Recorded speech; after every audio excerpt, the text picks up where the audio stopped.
Hello friends, අදත් ඔයාලා හැමෝම ආදරෙන් පිළිගන්නවා Wyvern YouTube channel එකට. වීඩියෝ එකට යන්න කලින් ඔයාලා අපිව තාම subscribe කරලා නැත්නම් දැම්ම subscribe කරන්න කියලා මතක් කරනවා. එහෙනම් අපි යමු වීඩියෝ එකට.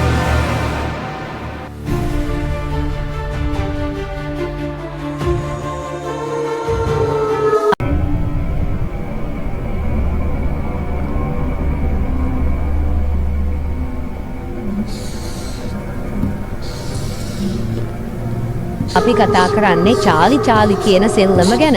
මේ සෙල්ලමෙනුත් අපිට වෙනත් ලෝකවල ඉන්න පුද්ගලයෝ එක්ක වගේම ආත්ම එක්ක කතා කරන්න ලැබෙනවා කියලා තමා විශ්වාස කරන්නේ. ඒ විදිහට මේ සෙල්ලම කරන්න අපිට පැන්සල් දෙකකුත් කොළයකුත් ඕන වෙනවා. මේ පැන්සල් දෙක ධන ලකුණක් ඇති වෙන විදිහට කොළය මැද්දෙන් තියලා කොළයේ ඉහළ දකුණු කෙළවරේ වගේම පහළ වම් කෙළවරේ ඔව් කියලත් ඉහළ වම් කෙළවරේ වගේම පහළ දකුණු කෙළවරේ නෑ කියලත් ලියන්න ඕන.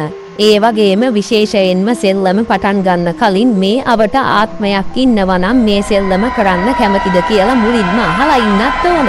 ඊට පස්සේ ආත්මයේ පිළිතුර ඔව් නම් මේ උඩ තියලා තියෙන පැන්සල කැරකිලා ඒ ඔව් කියන ලියලා තියෙන ස්ථානයට යනවා කියලා විශ්වාස කරනවා. ඒ වගේම බැරි වෙලාවත් ආත්මය නෑ කියලා කිව්වොත් අපි ඉක්මනින්ම මේ සෙල්ලම කරන එක නවත්තලා දාන්නත් ඕන.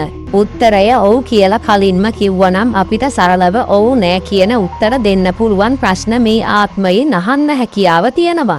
මේ සෙල්ලම සම්බන්ධයෙන්ුත් ඇත්තටම පැන්සල කිසිම බාහිර බලයක් නැතුව සෙලවෙන දර්ශන අන්තර්ජාලයේ තියෙන නිසා අවදානමක් ගන්න ඕන නැතිකමට කවුරුත් මේ සෙල්ලම කරන්නේ නැතුව ඉන්නවා නම් හොඳයි. මේ වගේ දේවල් දැනගන්න Wyvern YouTube channel එක subscribe කරලා තියාගන්න.